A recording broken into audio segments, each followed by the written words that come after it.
I've just now finished A Place of Greater Safety by Hilary Mantel. And just finished it. I read the last pages a couple hours ago. So it's still settling a bit in my mind. I'm still sorting out my feelings on it, but I'm going to try to talk through it as much as I can on this video, and we'll see if anything I say ends up being worthwhile. So I don't know how many of you out there have heard of this book. I first heard of it when I was listening to the Revolutions podcast by Mike Duncan. In season 3 of the Revolutions podcast by Mike Duncan, he talks about the French Revolution. And at one point, he mentions that a number of his listeners have recommended this book to him, A Place of Greater Safety, which is a historical fiction book that talks about the intertwined lives of Camille Desmoulins, Maximilien Robespierre, and Georges Danton. And as soon as Mike Duncan said that, I wanted to find this book because I love historical fiction. I'm very much interested in the lives of those three figures. It's one of my pet interests. And Mike Duncan was saying that a lot of people were recommending it to him. So it was a book that apparently people really liked. It wasn't until maybe a year or two later when I started reading the Wolf Hall trilogy by Hilary Mantel that I actually put it together. That, the Hilary Mantel, who's so famous for writing Wolf Hall, is also the Hilary Mantel who wrote A Place of Greater Safety. And then I really wanted to track this book down. Now, in my review of Wolf Hall by Hilary Mantel and the 3 books in the Wolf Hall trilogy, I gave it kind of a mixed review. I was interested in the history. I appreciated some of the things the book was doing, but I also thought the prose was a little bit too overdeveloped for my taste. It was a little bit too literary. I'm a simple man. I like simple, straightforward prose. And Hilary Mantel's prose was making me work a little bit too hard to decipher the meaning. But at the same time, I had read reviews that said that A Place of Greater Safety was actually easier to read than Wolf Hall. This is one of Hilary Mantel's earlier novels. In fact, I believe it's her earliest novel. She wrote it between 1975 and 1979, but she couldn't get a publisher for it until 1992, according to Wikipedia. And her prose is a lot less developed. Now, you can definitely see it's the same author, but the prose is a lot more straightforward. There are some exceptions to that, and I'll get to that later in the review, but on the whole, this book is a lot easier to read than Wolf Hall is. It's a lot more straightforward, for better or for worse. I know there are plenty of people who like Hilary Mantel's very developed prose in Wolf Hall. Generally people who are more literary than me and people who are probably smarter than me. But if you like your prose simple, you will probably prefer A Place of Greater Safety to Wolf Hall, in my opinion. I don't know. Let me know what you think in the comments down below. That's my take on it. So I was very interested in tracking this book down, and I was living in Vietnam at the time. And I thought, I'm never going to find this book in Vietnam. And then one day, when I was walking down Book Street, where in Saigon, where they sell used books, and I found it. As you can see, this version here is a little bit plain. This is the hardcover version with no jacket with a picture on it. So unfortunately, I don't have any interesting book covers to show you. But I'll try and find an image of the book cover for the thumbnail of this video and make the thumbnail look more interesting. But yeah, this is the book. It's a little bit of a doorstopper. It is 748 pages, but it is epic. I mean, it covers, the French Revolution. So it focuses in on just a few years of history, but if you know the French Revolution, you know those were eventful years. So there is a lot that happens in this book, a lot of twists and turns, and depending on how well you know the French Revolution, you will know what a lot of those twists and turns are already. So I'm going to talk about the book, and I'm going to talk about the history that the book is exploring. In order to do that, I'm going to talk about the plot, including the ending of this book, because if you know who these characters are, you know how this is going to end. And if you don't, I'm going to spoil it for you. I mean, it's history, it's nonfiction, so... Well, I'm sorry. It's historical fiction, but it's based on history. You know what I mean. The fate of these characters is established fact. It's all on Wikipedia and stuff like that. But if you prefer not to know what happens to them before you read this book, then I guess stop watching here. But... so Robespierre is perhaps the most infamous name associated with the French Revolution. He is the name associated with the Reign of Terror, when everyone was getting their heads chopped off by the guillotine. Now, as this book makes clear, and as Mike Duncan also talks about in his podcast, it's actually a little bit more complicated than that. It can't all be laid at Robespierre's feet. There were other factions that were pushing this Reign of Terror, and Robespierre was to a certain extent caught in the middle. But he was presiding over the French Revolution during the time of the Reign of Terror. And there are some interesting contradictions in Robespierre's biography. He started off as an opponent of capital punishment and as a very representing the idealistic side of the French Revolution. And then at the end of his career, of course, he's become this completely bloodthirsty tyrant who is just cutting off heads left and right. So that's Robespierre. Danton is the other great name for the French Revolution, and he is responsible for the August 10 insurrection, which was kind of the revolution within the revolution that overthrew the monarchy and established a republic. He also is credited with saving France during the war, which France was fighting against all its neighbors. And he considered himself invincible until he lost a power struggle to Robespierre and ended up getting his head chopped off at the guillotine. Now, Robespierre and Danton and Marat are often considered the triumvirate of the French Revolution. They were the three big names during the most radical stage of the French Revolution. Marat is in this book, but he's not one of the main characters. He's very much on the outskirts of this book. And in her author's preface to the book, sorry, let me find it a sec. Is it an introduction or a preface? Oh, sorry. Author's note.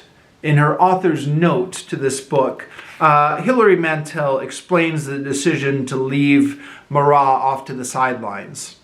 And she said that Marat was actually much older than the other revolutionaries.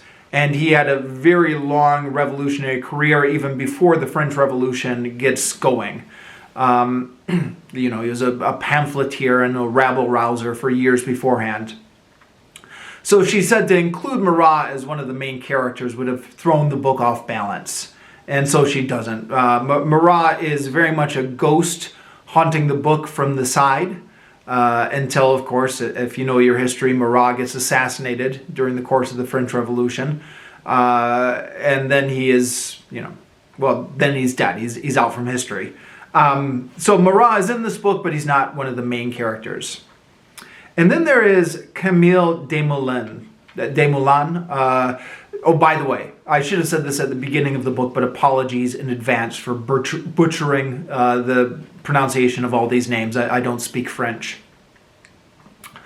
Now, I've read a few books on the French Revolution and listened to Mike Duncan's podcast.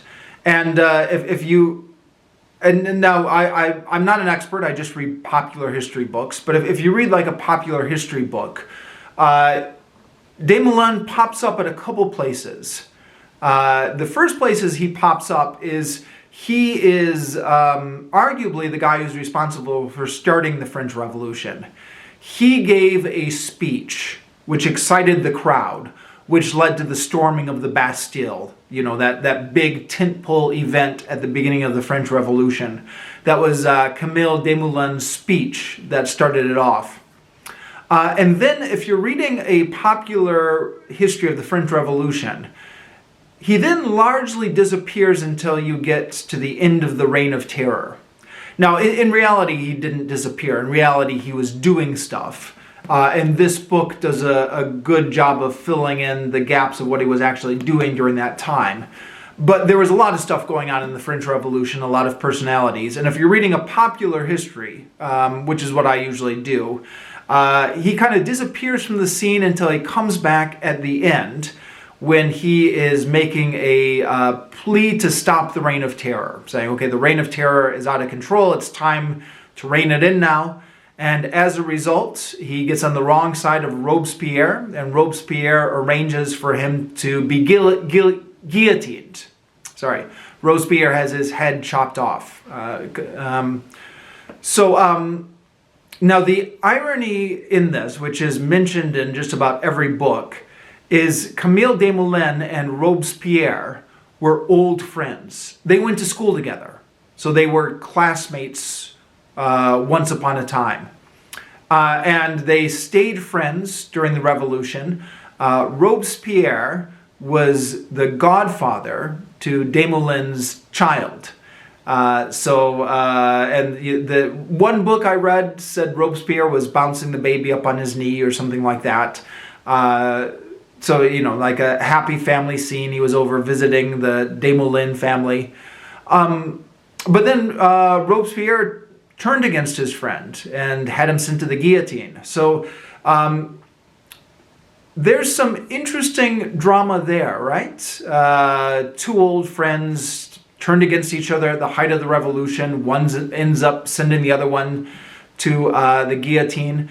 And then again, this ties in with Danton, because Desmoulins and Danton were often allies or colleagues during the French Revolution. So it's you know, a very tight-knit group. Lots of drama in here. Something just begging for a historical novelist to come in and dramatize. On the other hand, the French Revolution is a huge event with a lot of unbelievable twists and turns that could ruin the best historical novelist. So it takes a lot of ambition to pull off a historical novel of the French Revolution. But I think Hilary Mantel largely pulls this off. This is a very engaging book. It's a book that brings these characters to life, helps their actions make sense, and or at least lets you understand why they did the things that they did. And yeah, I mean, like I said, I'm kind of the perfect audience for this type of thing because I love historical fiction and I'm very interested in the French Revolution. So this is the type of book that would naturally appeal to me, and naturally I loved it. But I think I would recommend it to anyone who's vaguely interested in history, or who likes good historical fiction, or who likes a good drama, with maybe a couple of caveats. One is that it seems to me that Hilary Mantel is assuming her readers are already familiar with the big events of the French Revolution, because quite often I thought the historical context behind some of these big tentpole events was actually not very well explained in this book. So for example, the storming of the Bastille when Kamal Desmoulins is giving his famous speech that inspires the crowd to storm the Bastille. I mentioned before that Hilary Mantel's prose writing is pretty straightforward in this book, especially compared to Wolf Hall. But that was actually one scene where the prose started to get a little bit more poetic and a little bit less straightforward. It talked about Desmoulins going up on the chair and how he was looking at the sea of faces, and it looked like a wave of people before him. And it got into this poetic language about the crowd surging and stuff like that. And it completely disregarded what the actual content of Camille Desmoulins' speech was. What he actually said to get the crowd so riled up. And then what happened afterwards. The storming of the Bastille and why that had such a big effect on the French Revolution, and even just kind of the narration of what actually happened during the storming of the Bastille. That all gets pushed to the side. A little bit of it gets creeped in, but it's not Hilary Mantel's focus at all. And that kind of narration, or that kind of focus, is true at a lot of the other tentpole events of the French Revolution. For example, the massacre at the Champs de Mars, again, excuse my bad French pronunciation, the assassination of Marat, for example, those big events in the French Revolution, Hilary Mantel doesn't really, I think, explain them to a reader who would need them explained. And I suspect Hilary Mantel is assuming maybe an audience that is already familiar with the French Revolution. But I don't know, actually, because I read this book with knowledge of the big events of the French Revolution already. So I was reading this book knowing what was going on and trying to envision how I would think of this book if I was a reader who wasn't familiar with the French Revolution. So I'm trying to imagine myself in the space that I am not when I say that I think that this book could be difficult for people who don't know these events. Again, let me know what you thought of it in the comments. Did you read this book? How much did you know of the French Revolution before you read it? How well did you think that Hilary Mantel did about explaining those big tentpole events in the French Revolution?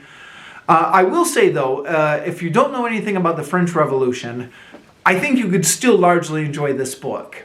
And if you wanted to read this book and at the same time get some background on the history of the French Revolution so that you can understand the significance of some of the events in this book, I would totally recommend reading this book while listening to Season 3 of Revolutions podcast by Mike Duncan. You can jump right into Season 3. You don't need to start with Season 1 or 2. There are a few callbacks to Season 1 or 2, but you don't need them. You can just jump right into Season 3. And Season 3 of Revolutions podcast, the French Revolution, is fascinating listening. It's a fascinating tale, and Mike Duncan tells it well. So that would be the ideal combination, in my opinion. Reading this book and listening to Mike Duncan's podcast at the same time. Anyways. I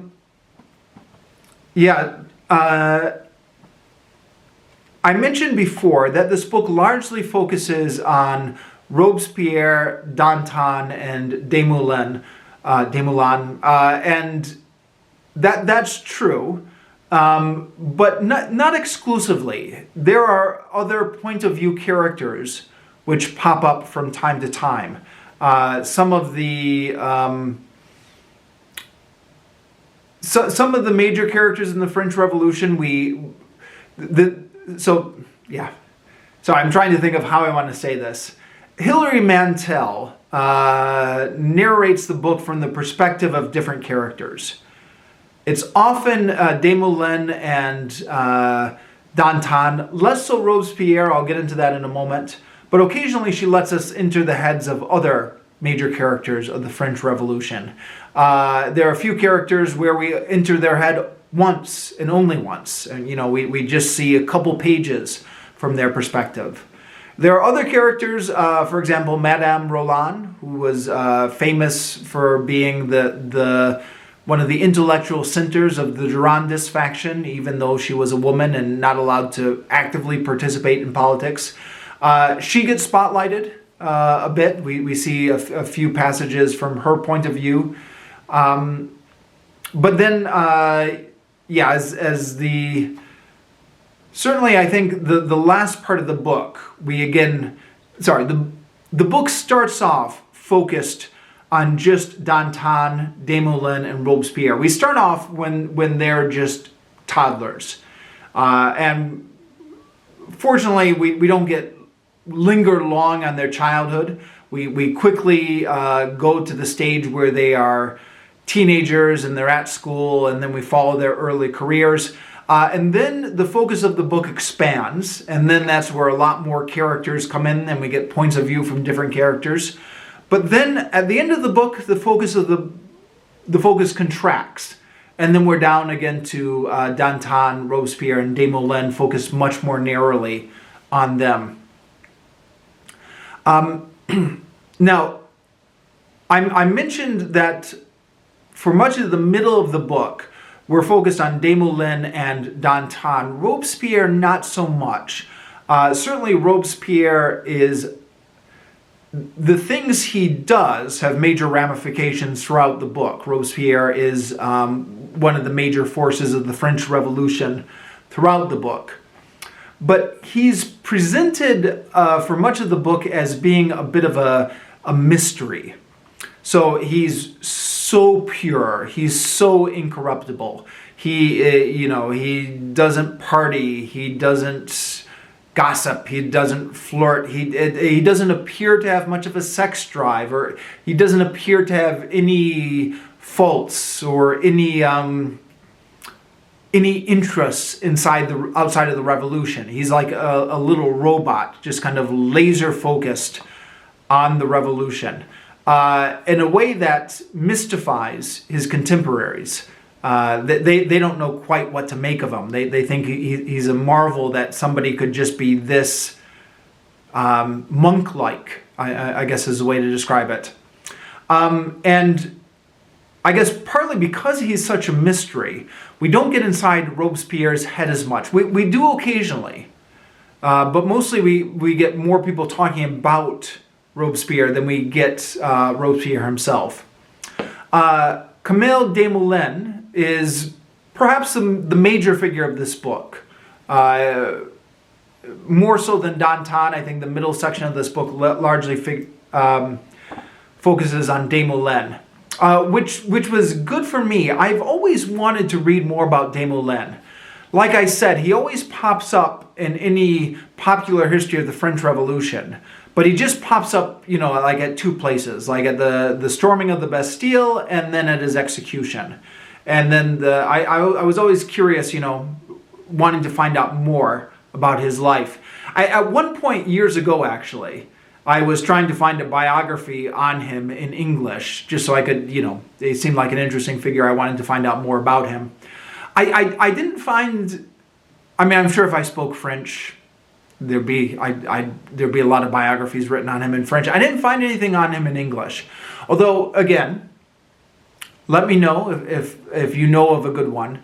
I couldn't find anything searching on Amazon, but drop a recommendation in the comments down below.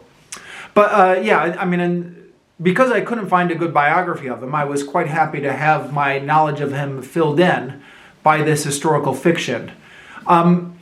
I had kind of gotten the idea of Desmoulins because he is prominent during the early stage of the French Revolution, which was the less radical stage, and because he ended up at the end of his life speaking out against the terror, being a voice of moderation, that he was more one of the idealistic, romantic, respectable parts of the French Revolution.